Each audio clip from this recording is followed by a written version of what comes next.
Hello, my name is Jacob Toddson, and welcome back to the Wisdom of Odin.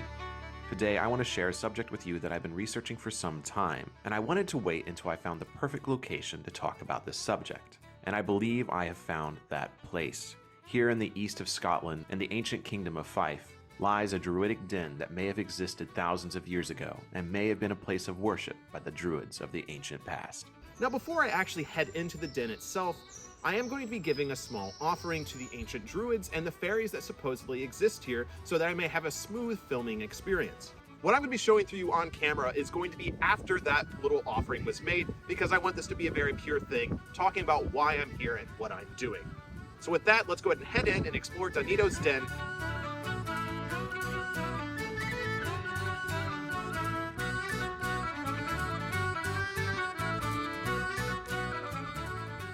Why are the Druids such a complicated subject? Our historical information is very lacking, and it was told to us by Julius Caesar that the Druids did not write anything down for fear of their secrets being stolen, and they also believed that committing things to memory made a strong mind. While I respect this philosophy, it has left us next to nothing about the historical Druids and the rituals that they performed. And so what I think I'm going to do in this video is break down the Druids into the most simple questions and then talk about the fun pagan-y stuff that comes from being a modern practitioner of this religion today. So we're going to answer who, what, why, where, when, and how, to give you some information that you're looking for to give you some form of introduction into the Druids. So let's go ahead and begin this conversation and answer the first question. When did they exist? While the exact extent of the Druids' existence is very debated still to this day, we do know that the ancient Greeks mentioned the Druid class existing around 200 BC. Past this, the identity of the Druids is closely tied to the identity of the Celtic world. Now, naturally, this is something that has been created by scholars over the last few hundred years. The people that we call Celtic today were very loosely connected tribes spread over a very large portion of Central and Western Europe. And so this date changes based on who you ask.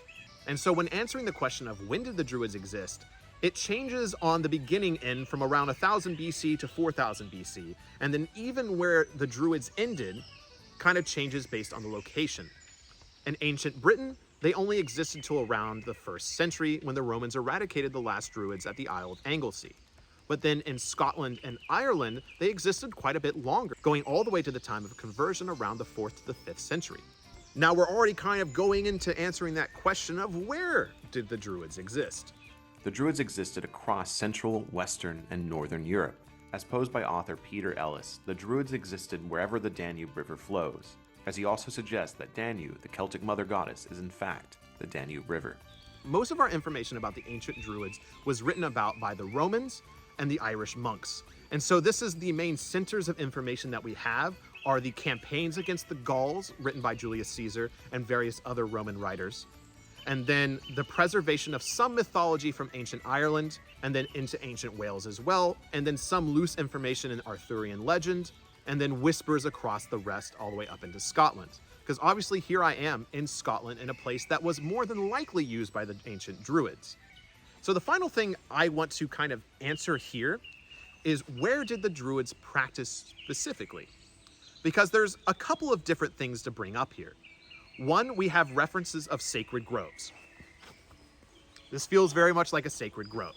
The problem with sacred groves is many of them were destroyed, both by the Romans, but mainly by the Christians that came after. There are many different records of Christian rulers coming in and seeing paganism as a threat, and so they destroyed many of the holy trees and many of the sacred groves. So a lot of examples of this would not exist to this day. And also, we're talking about 2,000 years ago, 1,500 years ago when this was starting to happen. There are very few trees that exist today that are over 1,500 years old. And so to have any surviving remnants of what a sacred grove would have looked like, there's not a lot of examples left. Besides this one, and that's what makes me so excited about this place, is if anything looks like a sacred grove that the Druids practiced their faith in, this is it. Sacred well, staircase, hole right there, trees all around. I love it. Water and stream, that is one thing we do know, is that water and streams were very connected to the ancient Celtic practices, which means they were connected to the Druids. As we know from the Roman writings, the Druids were the religious leaders. They had to be there to be forming rituals. And we know that waterways were seen as portals into the ancient Celtic otherworld. And so Druids would be near waterways, putting things in there as offerings, using the water as blessings. And so to see a stream next to this place makes me even more certain that the Druids were here in the ancient past performing rituals. Now, I did say that the Celtic world was a very loosely connected tribal organization spread across a lot of Europe that were mainly forced to come together to defend themselves against the Romans. But the one thing that bound them together seems to have been the Druids. And this was written by Julius Caesar, is that there was a network of these Druids. There was schools that they went to. They were educated. They had very common practices spread among a very large area. And there's a lot of different whispers and rumors about these ancient Druidic schools. And again, that might get you excited looking at a site like this, thinking, could this have been an ancient Druidic school? Sadly, we can't say that for certain, but I've been to several places that are rumored to have been ancient Druidic schools. One of those places I recently saw down in Glastonbury is the area around the Glastonbury Tor, as there's the White Springs, a sacred well below it, and then several other holy shrines and sacred trees nearby. And so this is one of the rumored places that Druids would go to learn. Taking a brief pause in the middle of this video, if you're enjoying it, please think about liking and subscribing and commenting and all that good YouTuber stuff. It really does help a lot. But also, this video was a lot of work to make. There was multiple months of research behind this, script writing, and then the actual day of filming. It's just me behind the camera. And so if you want to support this channel even more, please think about supporting this channel on Patreon. It truly helps so much. And I try to make sure there are some benefits for you there as well, including early access videos, live streams, our community Discord, and even a book supporter tier where you can learn about the books I'm writing. Which currently I have one book that has been released called A Yule Story. If you would like to check that out, there's a link down below. This goes directly to supporting me as well. So I'm really excited to continue my career as a writer to see where that takes me. But for now, let us get back to this video talking about the Druids of the ancient past. And now we've entered the sacred grove, surrounded by big trees, big stones, and surrounded by a stream. It's a truly magical place to be in. And again, there's so many different offerings left here by so many different people that it's hard not to be taken aback by how spiritually powerful a place that honestly is very small. But let's get back to the subject at hand and answer the next question we have about the Druids, and that is, who are they? Well, they were typically trained from a young age for an extended period of time, potentially up to 20 years, at least until adulthood. The image of a Druid is quite popular and has been romanticized for generations. Images of robed, bearded men in front of Stonehenge are very ingrained in people's minds. There is some evidence in Roman writings that the Druids wore white robes during certain rituals, and it is also suggested that the Druids were quite clean and well-respected members of society, so they were more than likely very well groomed.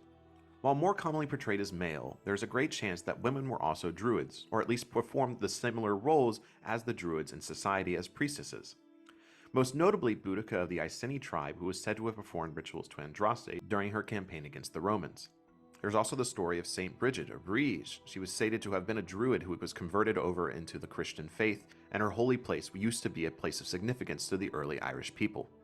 There's also several stories within Irish myth that describe women as sorceresses and shapeshifters. Please note this is not accepted by everyone as proof that there were female Druids. However, I'm inclined to believe this is true based on my knowledge and research on the Celtic world. While not truly equal in our modern lens of equality, the Celtic tribes do appear to have been very open to women in power and respected their spiritual abilities as well. As suggested by the Romans, there are three different types of Druids. There were the Vates, the Bards, and then the Druids, each with a different separate task. Now again, this is very lightly mentioned by the Romans, and they seem to reference one another for the most part from the same source. But essentially, from what it seems to be recommended by the Romans, you have the singers, the ritual leaders, and then the political leaders, all wrapped into this term that is the Druids. Regardless of this information being accurate or not to the specific roles of the Druids in the ancient past, we do know from several different sources that Druids were involved in all manners of life in the Celtic world. They were often considered higher up in standing than the ruling king or earl or chief or whatever you want to call them. It seems like any decision in life that was very high up when it comes to war, politics, trade, they all required a Druid to look after them and to oversee the decision-making process and of course advise on them. So while the image of a druid today is mostly a person that was overseeing rituals, having big fires, and overseeing offerings and sacrifices, their role was actually very integral into the Celtic society. They were also the healers and the doctors of the society, looking over herbs and medicines to heal people or mend wounds. Where the Romans seemed to be very taken aback by the fact that the Druids spent a lot of time contemplating the nature of the universe, talking about the sun, the moon, and the stars, and our place and purpose within all of this. And so the Druids were not dumb. The Druids were very smart and widespread. It is also referenced by Julius Caesar that Druids were chosen from a young age to go with their lifestyle. And this is something we see amongst other priest class around the world, is that usually they are selected from a young age to go to some form of school and education to learn more. Now again, as I referenced previously, these schools are unknown to us. However, the idea of priests going to classes, priests going to a monastery, or something of that like continued on into Christianity. In fact, when I was up in Skye recently, there is a school up there for bagpiping, and the school has been around for hundreds of years.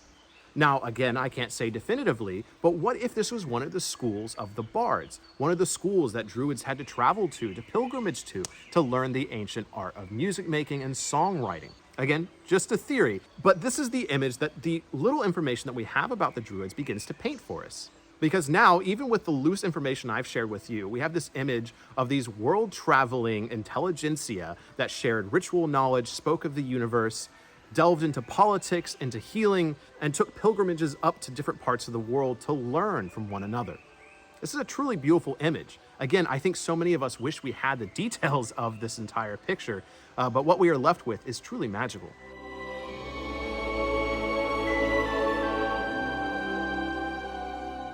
I am currently here at this 4,000-year-old religious site here in southern Anglesey, and this view is absolutely incredible here.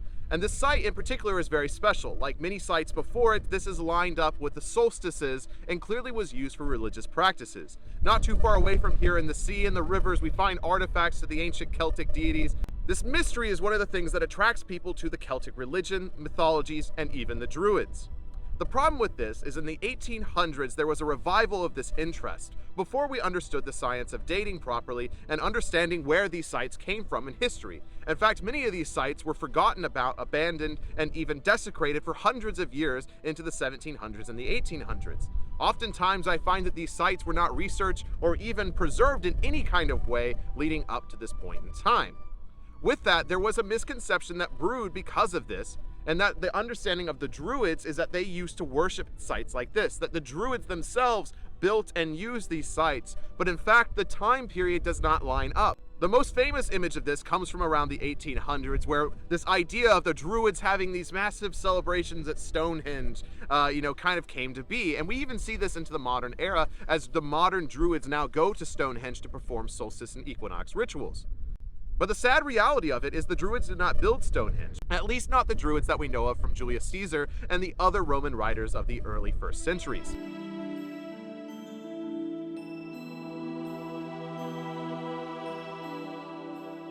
Now, what is this behind me here? We have an upside down tree stump dug into the dirt next to a fire pit with offerings scattered about.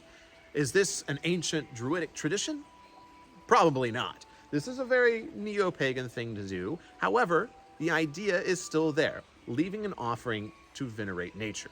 And this is a good way to answer the question of what rituals did the Druids perform? Well, we know some details. We know one from archaeology, that they threw things into waterways, because we have found so many items that have been thrown into rivers, bogs, lakes, and the sea that were thrown in there by the Celtic people to leave as offerings to the gods. And we know that Druids oversaw Celtic rituals, and so they were there helping with those rituals, throwing votive offerings into waterways. We know that they climbed trees and cut off mistletoe with golden shears or golden scissors and let the mistletoe fall onto a white cloth. Or at least as the Romans observed this is one of the rituals they performed. And then as the Romans also observed, they performed human sacrifices as well as animal sacrifices. There does seem to be some debate on human sacrifice in the larger Druidic conversation, some even arguing that it was all Roman propaganda, that the Druids had actually evolved past their human sacrificing ways. And it is highly unlikely that the Druids and Celts did not participate in this in some way, even into the Roman era. Other rituals we can say that the Druids most likely oversaw were the seasonal changes, particularly with Samhain or Beltane, are these fire festivals marking the seasonal changes from summer into winter. And these rituals go very far back into time, and more than likely, Druids would oversee these holidays and seasonal changes. Now, the amount of these holidays is definitely up for debate, and there could be even, infinite amount of holidays, as the different tribes still did have individual identity. And so the deities and holidays celebrated by these tribes could have been very different depending on region and location. It's also important to mention that the Druids of the ancient past, much like the Celts and the Germanic people, were very dependent and obsessed with divination. And I think we can see this even all the way up into the Norse and even the Finnish world as well, as divining the future to predict one's fate was a very common theme among many mythologies. And so the ancient Druids would have been very important to overseeing this divining of the future, and it is often written by the Romans that they would do this by looking at the signs from plants and even from the sacrifices they would make from animals. So to summarize, what rituals did the Druids perform? Votive offerings into waterways, animal and human sacrifices, to some extent. Did some things with nature, particularly with mistletoe and oak trees, overall just connecting to trees in the natural world, and observing holidays, feast days, fire festivals, and overseeing these rituals.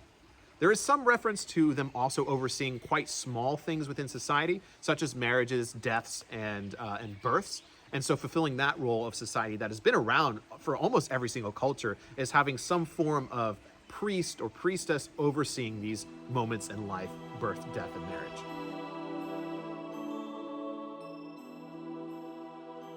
Recently, I had the pleasure of traveling to Wales and to the Isle of Anglesey to see where the Brittonic Druids had their famous last stand with the Romans nearly 2,000 years ago. Much like their Gallic brothers, the Druids of Anglesey were chased to the edge of the world and militarily removed and eradicated by the Romans. The reason I was in Anglesey was that so I can see with my own eyes the sacred lands that were once looked over by the Druids. And after hearing the Roman accounts of the Druids chanting incantations from above as the women danced from below to scare the Roman legionaries as they marched towards the Isle, I had to check out this place for myself to see if this magic still existed here. So this location here is an ancient Celtic Iron Age village. So this was made 3,000 years ago. So during the times of the Druids here in Britannia, here in Wales, this would have been used by the Druids, or at least the Druids would have been here. Now, we don't actually know where the Druids' last stand was. We only know that there was the last stand here on Anglesey when the Roman army came up here in 60 CE. So it could have been somewhere else. However, on the top of this hill was the remains of an Iron Age hill fort, and then here an Iron Age village. And so if the Druids knew that the Romans were coming, what better place to retreat to than the Iron Age hill fort that already existed? Back here is the mountains of Wales, which are actually on the mainland. So this island is not very large. So the chances that the Druids were here, this was it, this was the last stand, is pretty high, and I think that is truly incredible. Obviously a sad story, because I wish the Druids never were wiped off of the face of the earth, or at least here in Britannia. And so it is a very somber sight. Not all the Druids met the same fate as the Druids of Anglesey. As I discussed earlier, the Druids of Ireland would exist until Christianity arrived on their shores. While the church writes of the great conversion of the heathen, myself and others believe this is when the Druids knew they had a choice: either fade into memory or convert and preserve in some way what they held sacred. While it can be hard to trace the pagan origins of many Christian traditions that survive today, it can be seen in things such as the May Day feasts, or the veneration of St. Bridget, or in the blessing of holy wells. All traditions from a Druidic past that I believe had been intentionally preserved by the few Druids who had remained and converted to Christianity. It's been a long day filming this video, and so I leave you with this: the face of a man carved into this stone. Is it the Green Man? Is it a Druid? Well, we don't know. But it was carved probably around 200 years ago, within the last 200 years. Probably not by the ancient Druids. But I think the legacy of the Druids is a legacy of inspiration and imagination. That somehow an ancient group of priests that performed rituals still live on today, inspiring others, inspiring our imaginations to come to places like this, to leave offerings, to tie our wishes to trees so the wind may carry them to be granted. It can be hard to hear these whispers of the ancient teachers known as the Druids, but what we can hear has inspired millions around the world, and that to me is the true legacy of the Druids.